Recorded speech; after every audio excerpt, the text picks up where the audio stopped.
ہم ایک بہت عظیم رہنما کو یاد کر رہے ہیں جو جرأت، حوصلہ، قربانی کی روشن مثال تھی، محترمہ بینظیر بھٹو۔ 27 دسمبر کو ان پہ قاتلانہ حملہ کیا گیا، اور اس سے پہلے جب وہ پاکستان تشریف لائی تھی تو 18 اکتوبر کو بھی ان پہ حملہ کیا گیا، اور اس میں تقریباً 140 لوگ ہلاک ہوئے تھے۔ اور ریاست کو کوئی پرواہ نہیں تھی کیونکہ ان کو اپنا ہدف حاصل کرنا تھا، محترمہ کو کسی بھی طرح سیاست سے ہٹانا تھا۔ ان کی بہت لمبی جرنی رہی ہے، مشکلات، ایگزائل، جیل، اپنے خون کے رشتوں کی قربانی۔ ان کے والد صاحب ذوالفقار بھٹو کو ایگزیکیوشن ہوئی 1977 میں، پھر شاہ نواز بھٹو کو یہاں فرانس میں زہر دے کر مروایا گیا، پھر مرتضیٰ بھٹو کی 1996 میں کراچی میں فیک پولیس انکاؤنٹر میں قتل کرایا گیا، ہاؤس اریسٹ، اور تقریباً 5 سال ان کو جیل میں گزارنا پڑا۔ ریلیجس پارٹیز ان کے خلاف ہوتی تھی، ایک سیکولر اور ڈیموکریٹک ویژن جو ان کا تھا کہ بھائی یہ فتوے کہ عورت حکمران نہیں ہو سکتی، تو وہ بھی انہوں نے بہت جھیلا۔ ملٹری پاور بروکرز بھی بیچ میں آئے، حمید گل ہیں جو بھی اسٹیبلشمنٹ، تو یہ جو ایک میوزیکل چیئر رہی 90s میں کہ 2 دفعہ وہ وزیر اعظم بنی، کوئی 2-3 سال، اور 2 دفعہ نواز شریف، اور بغیر کسی اختیار کے ان کو، کیونکہ ظاہر پاکستان میں فوجی اگر سامنے ہو تو بھی وہی ہوتی ہے اگر پیچھے ہو، اور سویلین گورنمنٹ کو دکھانے کے لیے۔ اور ضیاء نے اسلامائزیشن کمپین جو کی تھی اس میں سپریس کی تھی، وومن رائٹس کو بہت سپریس کیا تھا، تو محترمہ نے کافی اسٹیپس اٹھائے تھے، اسٹڈیز سینٹرز میجر یونیورسٹیز میں قائم کیے، پہلا عورتوں کا بینک جو ہے وہ قائم کیا، ریزرو کوٹا رکھا پبلک سیکٹر کے لیے، پولیس اسٹیشنز صرف جو خواتین کی وہ قائم کی، لیڈی ہیلتھ ورکر پروگرام شروع کیا، اور وومن ہاسٹلز کا انعقاد اس طرح کے، اور جوڈیشری کے لیے ان کی اپائنٹمنٹس، اور ان کے لیے ایک راستہ لیڈرشپ پوزیشن کے لیے عورتوں کے لیے راستہ ہموار کیا۔ اور جنرلز اور اسٹیبلشمنٹ کی ہمیشہ انٹرفیرنس رہی، تھریٹس بھی آئے مشرف کی طرف سے، اور جو 27 کو ہوا اس کے بعد ہمیں پتہ ہے کہ جس طرح مرتضیٰ کے قتل کے بعد کرائم سین کو دھویا گیا، یہاں پہ بھی کرائم سین کو دھویا گیا، پھر ان کو ایک لمبے راستے سے ہسپتال لے جایا گیا تاکہ ان کی موت واقع ہو گئی۔ یہی کوئی جو یونائٹڈ اسکاٹ یارڈ کی انویسٹیگیشن رپورٹس ہے ان میں سے تو یہی ظاہر ہوتا ہے، اتنا سیکیورٹی جان بوجھ کے لیبس چھوڑا گیا۔ پھر جہاں سے وہ قاتل آیا تھا، رات رکا تھا دارالعلوم حقانیہ میں، اس کو خود بعد میں جو ہے عمران خان نے کوئی 57 کروڑ تک امداد کی تھی 2 دفعہ، یہ اس کی ایک نیوز ہے۔ سیاستدانوں کو بھی ہم مورد الزام ٹھہرائیں گے۔ اس وقت 27 میں لاڑکانہ میں تھا جب یہ خبر ہمیں بعد میں پتہ چلی، اچانک سے ہنگامے شروع ہو گئے تھے، اور میں جو ہے وہ بڑی مشکل سے گھر پہنچا تھا۔ تو ہم تو پیپلز پارٹی کے ویسے ہی جو قوم پرست ہماری جماعتیں ہیں جو کہ سندھ کے حقوق کے حوالے سے بات کرتی رہتی تھی، تو ہم یہی سمجھتے تھے کہ پیپلز پارٹی ایک وفاق کی پارٹی ہے، انہوں نے سودے بازی کی ہے سندھ کی جو ہے رائٹ سے اس کے حوالے سے، اور وہ جینوئن جو ہے سندھ کا کیس نہیں لڑ رہی ہے اور اس طرح۔ لیکن محترمہ کے حوالے سے ہم بہت جذباتی ہوتے تھے، اور ان کے کئی جیالے جانثار موجود ہوتے تھے، لیکن ہم نے یہی دیکھا کہ یہ جو ہنگامے شروع ہوئے پورے پاکستان میں، اور بہت زیادہ ہوئے، اتنے شدید ہوئے، ہوا یہ کہ ان ہنگاموں میں پیپلز پارٹی والوں نے ہی یہ نعرے لگانے شروع کر دیے کہ ہمیں پاکستان نہیں چاہیے پاکستان۔ تو اسی پہ زرداری کو 3-4 دن بعد ایک کوئی ہنگامی پریس کانفرنس یا اس طرح کرنی پڑی، اور یہ نعرہ لگانا پڑا کہ ہمیں پاکستان چاہیے، جس کو سندھی میں انہوں نے کہا پاکستان کھپے۔ اگر اس کے حوالے سے نعرہ لگاتے کہ پاکستان نہیں کھپے، نہیں چاہیے، تو پھر تو یہ BLA کی طرح بہت ساری پارٹیز اور اسٹیبلشمنٹ کو پھر سندھ کو پاکستان میں رہنے دینا جو ہے وہ ان کے لیے مشکل ہو جاتا۔ تو کیونکہ اپنے نظریے کے خلاف اب PPP کارکن بھی پاکستان کے خلاف ہو گئے تھے جسمم کی طرح، لیکن پھر ان کو اس کو آہستہ آہستہ دبایا گیا اور اقتدار کی گیم میں خود پی پی پی نے سب کچھ چھوڑ دیا سندھ میں، ان کی وجہ سے بہت تباہی ہوئی، وہ پھر بھی فوج کی بی ٹیم بنی رہی۔ تو جاوید صاحب، آپ کیسے دیکھتے ہیں ان کی شخصیت کو، ان کی لیگیسی کو، اور پھر ان کو جو جیسے بے سہارا چھوڑ دیا، ان کے قتل کا کوئی جو ہے ابھی تک نہ بلاول بھٹو میں کچھ وہ بات نظر آتی ہے، نہ زرداری صاحب کی بیانوں میں ایسا کوئی بیان ملتا ہے۔ بہت شکریہ منور صاحب۔ بینظیر بھٹو کی جو شخصیت ہے as a politician, as a دانشور، اور ایز اے وومن، اس کی کئی پرتیں ہیں، اس پر ہم اگر بات کرنا چاہیں تو شاید ہمیں بہت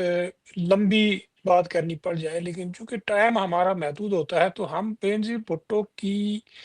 سیاست، ان کی شخصیت اور ان کے جو ان کی جو سٹرگل ہے، پولیٹیکل جو ان کی سٹرگل ہے، اس تک ہم اپنے آپ کو فوکس رکھیں گے۔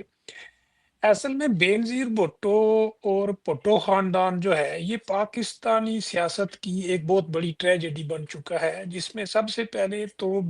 ذوالفقار علی بھٹو کا ریاست نے قتل کیا، پھر ان کے بیٹے شاہ نواز بھٹو کا قتل کیا گیا، پھر ان کے بڑے بیٹے میر مرتضیٰ کا قتل کیا گیا، اور میر مرتضیٰ کا قتل تو اس وقت کیا گیا جب بینظیر بھٹو خود پرائم منسٹر تھی۔ پھر اس کے بعد آپ یہاں سے اندازہ لگا لیں کہ وہ اپنے بھائی کے قتل کی بھی انویسٹیگیشن اس طرح نہ کرا سکی، اور پھر اس کے بعد وہ خود قتل ہو گئیں۔ تو یہاں سے آپ اندازہ لگا لیں کہ بینظیر بھٹو یا اس کا خاندان ہے پاکستان کی جو ملٹری اسٹیبلشمنٹ ہے، یا ان قوتوں کے لیے جو قوتیں پاکستان کو ایک قومی جمہوری ریاست بننے سے روکنا چاہتی ہیں، ان کے لیے یہ خاندان اور اس خاندان کے جو پولیٹیشنز تھے کتنا ہی بڑی تھریٹ بن گئے تھے۔ ظاہر ہے کسی بھی شخص کو یا کسی بھی انڈیویجول کو آپ یا تو امیڈیٹ تھریٹ سمجھتے ہیں اپنے مفادات کے لیے، یا آپ اس کو پوٹینشل تھریٹ سمجھتے ہیں جو آنے والے وقت میں یا فیوچر میں آپ کے لیے کوئی بڑا چیلنج بن سکتے ہیں۔ تو ایسے لوگوں کو یا ایسے پولیٹیشنز کو پھر راستے سے ہٹایا جاتا ہے۔ ذوالفقار علی بھٹو کا جو مرڈر ہے، اس میں ظاہر ہے ہم یہ سمجھ سکتے ہیں کہ اس میں عالمی طاقتیں بھی انوالو تھیں، اور اس سے بڑا شاید تاریخ میں، پاکستان کی تاریخ میں عدالتی قتل نہیں کیا گیا۔ وہ کہ عدالت نے کچھ عرصہ پہلے اس بات کو تسلیم بھی کر لیا ہے اور معافی بھی مانگی ہے، لیکن ایسے جرائم جب کوئی ریاست کرتی ہے، کوئی ریاستی ادارہ کرتا ہے، تو اس کی معافی نہیں ہوتی ہے، اس کے بڑے دور رس نتائج ہوتے ہیں، اور جو بڑے گہرے ہوتے ہیں کسی بھی انسانی سماج کے اوپر، وہ ایسے نیکسٹ چھوڑ جاتے ہیں جو کبھی بھی مٹائے نہیں جا سکتے۔ چونکہ یہ دھبا تو پاکستانی ریاست اور پاکستانی عدلیہ پر ایسا لگا ہے کہ جو کبھی بھی نہیں مٹ سکتا، لیکن یہ کوئی میرے خیال میں پہلا اور آخری دھبا نہیں ہے۔ عدلیہ کا کردار جو ہے وہ انتہائی گھناؤنا رہا ہے، اور بہت زیادہ پاکستانی جو عدلیہ ہے اس نے غیر جمہوری قوتوں کو نہ صرف کھلے عام ان کو چھوٹ دی، بلکہ ان کو لیجیٹیمائز کرنے کے لیے بے شمار ایسے فیصلے کیے گئے۔ تو یہ بڑا، میں سمجھتا ہوں کہ ایک شرمناک کردار رہا ہے اس ملک کی عدلیہ کا۔ دوسری طرف اگر آپ پولیٹیشنز کو دیکھیں گے تو پاکستان میں یہ جو پولیٹیکل پارٹیز ہیں یہ کوئی اس طرح کی ڈیموکریٹک پولیٹیکل پارٹیز نہیں ہے، بلکہ یہ ساری ڈائنیسٹک پولیٹیکل پارٹیز ہیں، اور یہ بیسیکلی جس طبقے کی نمائندگی کرتی ہیں وہ غیر جمہوری طبقہ ہی ہے۔ چونکہ پاکستانی ریاست خود ایک ایسا پروجیکٹ ہے، جب تک ہم اس پاکستانی ریاست کے پورے پروجیکٹ کو اچھے طریقے سے اینالائز نہیں کریں گے، ہم اس ریاست کے سٹرکچر کو، اس ریاست کی پولیٹکس کو، اس ریاست کے اندر پھیلنے پھولنے والے پولیٹیکل نظریات کو بھی نہیں سمجھ سکتے ہیں۔ اور پھر جب ہم ان پولیٹیکل نظریات کو یا پاکستانی ریاست کے جو سرکاری، جس کو ہم ایک آفیشیل نظریہ کہتے ہیں، اس کو نہیں سمجھتے ہیں، اس وقت تک ہم پاکستان کے جو پولیٹیشنز ہیں ان کو بھی نہیں سمجھ سکتے ہیں۔ اور پاکستانی ریاست کا جو پولیٹیکل نظریہ ہے یا جو اس کا آفیشیل نیریٹو ہے، وہ ہے ایک فیوڈل اسٹیٹ کا نظریہ ہے، جس کی بنیاد ریلیجن ہے، اور یہ ریاست کہتی ہے کہ اس کا جو اقتدار اعلیٰ ہے، جو اس کی ساورینٹی ہے، اس کی جو پاور ہے، وہ عوام کے پاس نہیں ہے بلکہ وہ خدا کے پاس ہے۔ تو یہ ریاست نہ صرف اپنی قومی، جمہوری اور ریجنل آئیڈینٹی کو، جو ایک قومی جمہوری ریاست کی بنیاد چونکہ ٹیریٹوریل بیس ہوتی ہے، تو یہ ریاست جب یہ کہتی ہے کہ اس ملک کی جو اقتدار اعلیٰ ہے وہ خدا کے پاس ہے یا کسی سپر نیچرل طاقت کے پاس ہے، تو یہ بیسیکلی جب بادشاہتیں ہوا کرتی تھی یا منارکس، ایبسولوٹ منارکس جب ریاستوں پر حکمرانی کیا کرتے تھے، تو یہ ان کا نظریہ ہوا کرتا تھا، اور یہ فیوڈل ایرا کا ہی پولیٹیکل نظریہ ہے۔ اس نظریے کی بنیاد پر عوام کو مائنس کیا جاتا ہے اور ریاست کو چند لوگوں یا چند گروہوں تک، یا آپ یہ کہہ سکتے ہیں کہ ایسی ریاستیں بعض دفعہ شخصی آمریت بھی بن جاتی ہیں۔ جیسے پاکستان کی مثال ہمارے سامنے ہے کہ یہاں فوجی ڈکٹیٹرز بھی اس ملک پر نہ صرف براہ راست قابض رہے، بلکہ فوج کو ایک ایسے ادارے کے طور پر اس ریاست پر انگریز ہی مسلط کر کے چلے گئے تھے بٹوارے کے بعد، کہ یہ ڈٹرمن ہو گیا تھا کہ اس ریاست کی جو اصل پاور ہوگی یا جو اس ریاست کا جو اصل حکمران ہوگا وہ اس کی فوج ہوگی، اور اس کے ساتھ جو ایفیلیشنز تھی پولیٹیشنز کی، وہ زیادہ تر فیوڈل لارڈز تھے یا ریلیجس گروہ تھے، جن کے لیے یعنی ریلیجس گروپس بھی اس چیز کو انڈورس کرتے ہیں کہ جو قومی جمہوری ریاست ہے وہ اسلامک نہیں ہو سکتی ہے، چونکہ یہ جو نظریہ ہے یہ ویسٹرن ہے، اور یہ انسانوں کا بنایا ہوا اور انسانوں کا فریم کیا ہوا نظریہ ہے کہ ریاست ایک ایسا ادارہ ہے جو انسان بناتے ہیں اور انسان ہی اپنے قوانین بنا کر اس کو چلاتے ہیں۔ جیسا تو صاحب اس اس میں صرف اتنا ایڈ کر لوں کہ پاکستان کا جو آئین ہے